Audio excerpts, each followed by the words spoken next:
تاکہ تم سالوں کی گنتی اور کاموں کا حساب معلوم کر لو، اور دن اور رات کا آنا جانا اس میں بھی لوگوں کے لیے نشانی ہے۔ جو لوگ اللہ تعالیٰ سے ملنے کی امید نہیں رکھتے وہ لوگ گھاٹے کے اندر ہیں، اور لیکن جو لوگ ایمان لائے، نیک عمل کیے، تو ان لوگوں کے لیے جنت ہے، اور وہاں کیا کہا جائے گا؟ سلام سلام۔ اور ان سب کی آخری پکار یہی ہوگی، الحمدللہ رب العالمین، تمام تعریف اللہ کے لیے۔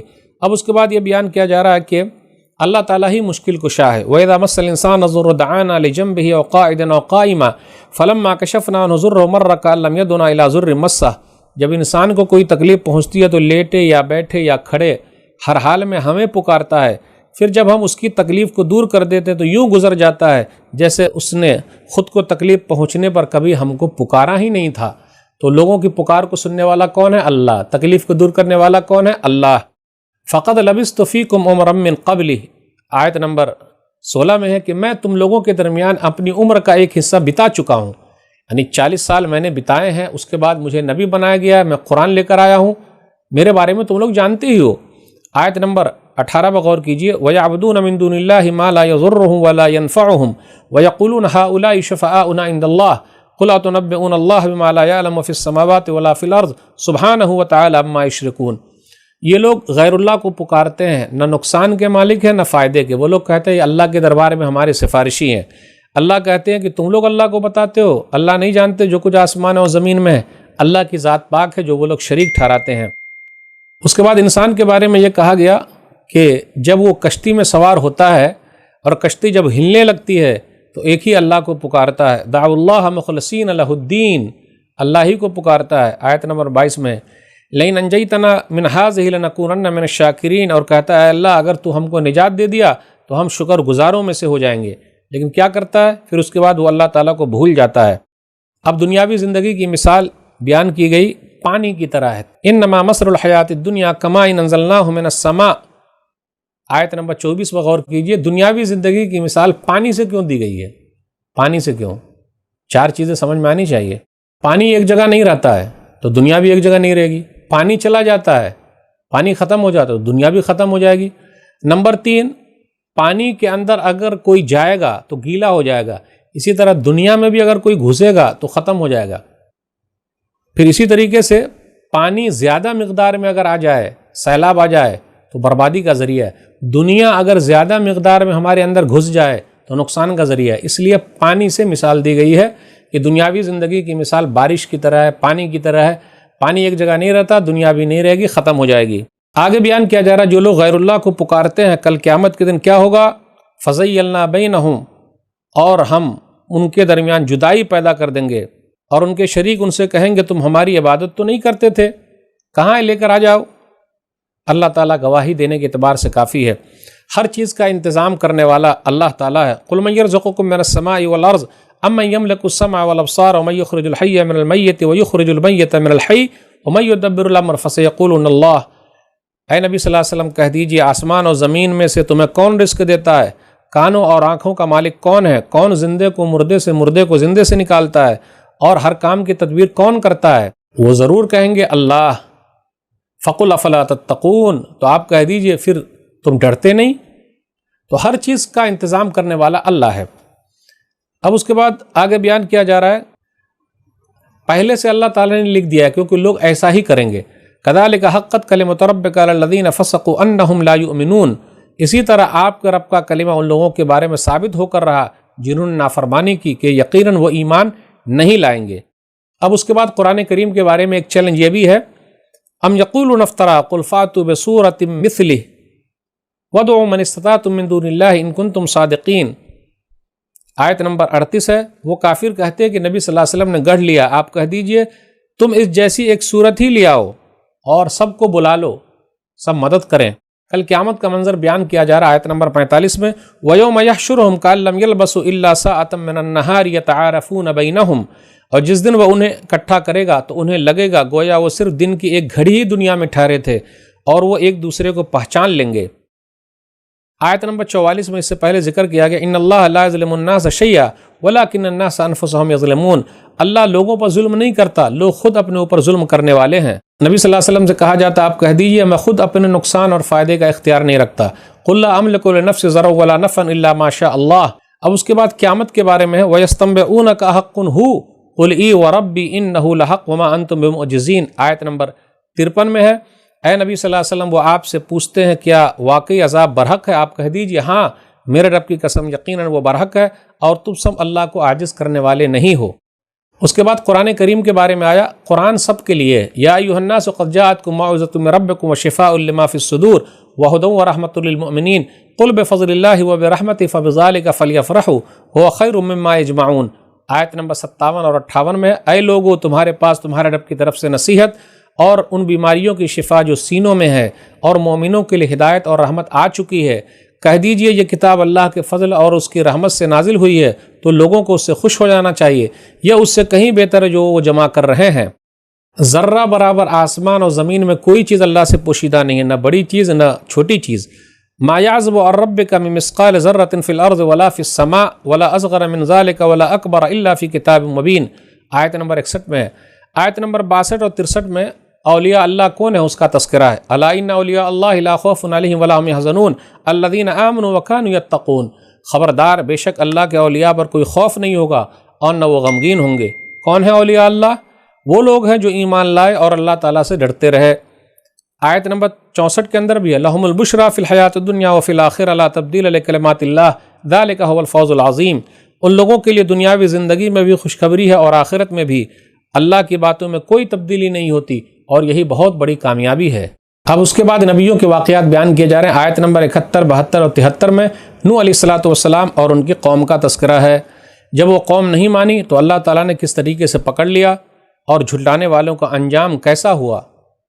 فانظر کیف کان عاقبۃ المنظرین، آیت نمبر 73 میں کہا کہ جنہوں نے ہماری آیتوں کو جھٹلایا تھا ان کا انجام کیسا ہوا جنہیں ڈرایا گیا تھا۔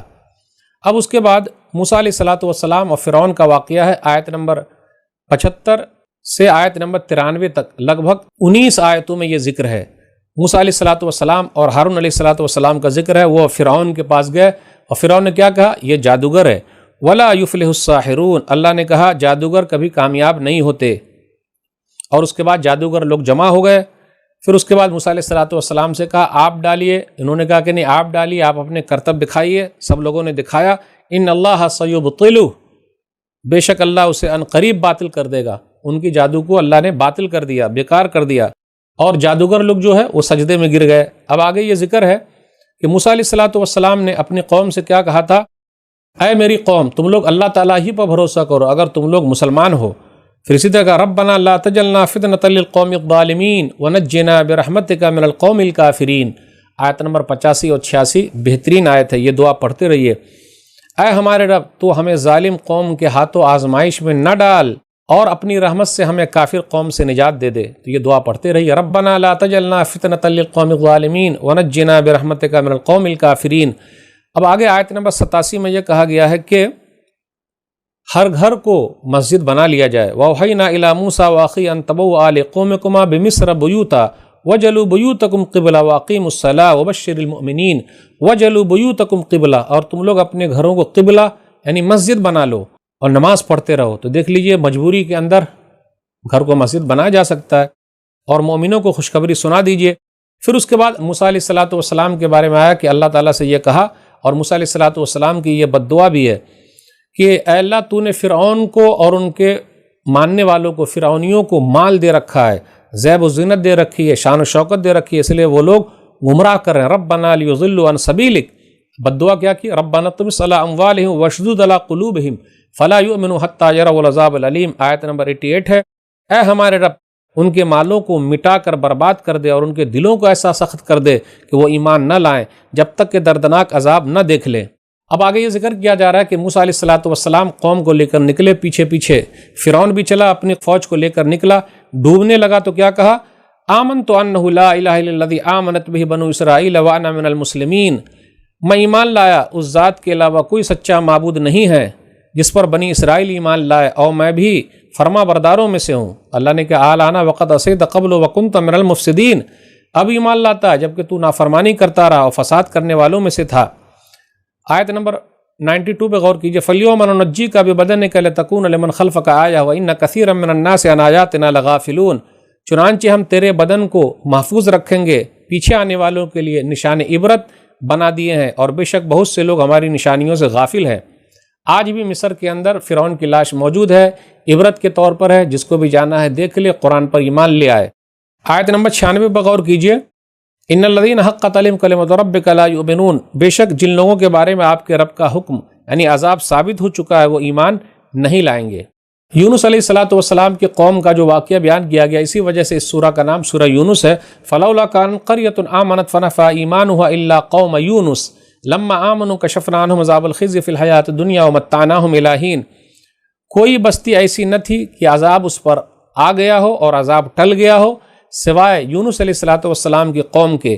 عذاب آ گیا، ان لوگوں نے اللہ سے توبہ استغفار کیا تو اللہ نے عذاب کو ٹال دیا، کیونکہ یونس علیہ السلام پہلے ہی نکل گئے تھے۔ تو یہ انوکھا واقعہ تھا کہ عذاب آنے کے بعد بھی ٹل گیا، چرند پرند انسان حیوان سب نکلے میدان میں اور اللہ سے دعا کیا تو اللہ تعالیٰ نے عذاب کو ختم کر دیا، اس لیے اللہ تعالیٰ نے اس کو ذکر کیا ہے۔ آگے یہ کہا جا رہا ہے کہ آپ زور زبردستی نہیں کر سکتے کہ لوگ ایمان لے آئیں۔ افانت تکرہ الناس حتی یکونوا مؤمنین، شروع سے دیکھتے ہیں، وَلَوْ شَاءَ رَبُّكَ لَآمَنَ مَنْ فِي الْأَرْضِ كُلُّهُمْ جَمِيعًا أَفَأَنْتَ تُكْرِهُ النَّاسَ حَتَّى يَكُونُوا مُؤْمِنِينَ، آیت نمبر 99 ہے۔ اگر آپ کا رب چاہتا تو لوگ بھی زمین میں جتنے ہیں سب لوگ ایمان لے آتے، اگر آپ کا رب چاہتا تو زمین کے سب لوگ ایمان لے آتے، تو کیا آپ لوگوں کو مومن بننے پر مجبور کریں گے؟ اسلام کے اندر زور زبردستی نہیں ہے، اسلام تلوار کے ذریعے نہیں پھیلا، اخلاق کے ذریعے پھیلا ہے۔ وَمَا كَانَ لِنَفْسٍ أَن تُؤْمِنَ إِلَّا بِإِذْنِ اللَّهِ، اور اللہ تعالیٰ کے حکم کے بغیر کوئی مومن ہو ہی نہیں سکتا ہے، اسلام لا ہی نہیں سکتا ہے۔ آیت نمبر 100 ہے۔ نبی صلی اللہ علیہ وسلم کو کہا جا رہا ہے وَلَا تَدْعُ مِن دُونِ اللَّهِ مَا لَا يَنفَعُكَ وَلَا يَضُرُّكَ فَإِن فَعَلْتَ فَإِنَّكَ إِذًا مِنَ الظَّالِمِينَ، آپ اللہ کے سوا ان کو نہ پکارے جو نہ آپ کو فائدہ پہنچا سکتے ہیں نہ نقصان پہنچا سکتے ہیں، اگر آپ نے ایسا کیا تو آپ بھی ظالموں میں سے ہو جائیں گے۔ وَيَمْسَسْكَ اللَّهُ بِضُرٍّ فَلَا كَاشِفَ لَهُ إِلَّا هُوَ وَيُرِدْكَ بِخَيْرٍ فَلَا رَادَّ لِفَضْلِهِ يُصِيبُ بِهِ مَن يَشَاءُ مِنْ عِبَادِهِ وَهُوَ الْغَفُورُ الرَّحِيمُ، اور اگر اللہ آپ کو کوئی تکلیف پہنچائے تو اسے اس کے سوا کوئی بھی دور کرنے والا نہیں، اور اگر اللہ آپ کے ساتھ بھلائی کا ارادہ کرے تو اللہ کے فضل کو کوئی روکنے والا نہیں ہے۔ وہ اپنے بندوں میں سے جسے چاہتا اپنے فضل سے نوازتا ہے، وہ بڑا بخشنے والا نہایت مہربان ہے۔ آخر میں یہ کہا گیا آیت نمبر 109 میں وَاتَّبِعْ مَا يُوحَىٰ إِلَيْكَ وَاصْبِرْ حَتَّىٰ يَحْكُمَ اللَّهُ وَهُوَ خَيْرُ الْحَاكِمِينَ، جو وحی کی جا رہی ہے اس کی پیروی کیجیے اور صبر کیجیے یہاں تک کہ اللہ کا فیصلہ آ جائے، بہترین فیصلہ کرنے والا ہے۔ اس کے بعد 11ویں پارے کے اخیر میں سورہ ہود کی 5 آیتیں ہیں۔ سورہ ہود یہ مکی سورہ ہے، اس کے اندر جو ہے 123 آیتیں ہیں اور 10 رکوع ہیں، تو 11ویں پارے میں 5 آیتیں ہیں۔ بسم اللہ الرحمن الرحیم۔ الف لام را کتاب احکمت آیاتہ ثم فصلت من لدن حکیم خبیر، الف لام را یہ وہ کتاب ہے جس کی آیتیں محکم بیان کی گئی ہے پھر تفصیل کے ساتھ، اور اس کے بعد کہا گیا ایک اللہ کو مانو۔ نبی صلی اللہ علیہ وسلم سے کہا جا رہا ہے آپ کہیے کہ ڈرانے والا اور میں خوشخبری سنانے والا ہوں۔ اور اخیر میں یہ کہا جا رہا ہے کہ تم لوگ توبہ استغفار کرو، اس کے فائدے کیا؟ اللہ مقررہ وقت تک فائدہ اٹھانے دے گا۔ پھر اسی طرح اخیر میں یہ آیا کہ لوگ چاہے چھپائیں یا ظاہر کریں، انہ علیم بذات الصدور، اللہ سینوں کے راز کو خوب جاننے والا ہے۔ تو ناظرین اکرام، آج کے درس میں بس اتنا ہی۔ آج کی تراویح میں یہ 11ویں پارے کا خلاصہ تھا۔ اللہ سے دعا ہے کہ اللہ تعالی ہم لوگوں کو قرآن کریم کو پڑھنے، سمجھنے، عمل کرنے، لوگوں تک پہنچانے کی توفیق دے، آمین۔ والسلام علیکم ورحمۃ اللہ وبرکاتہ۔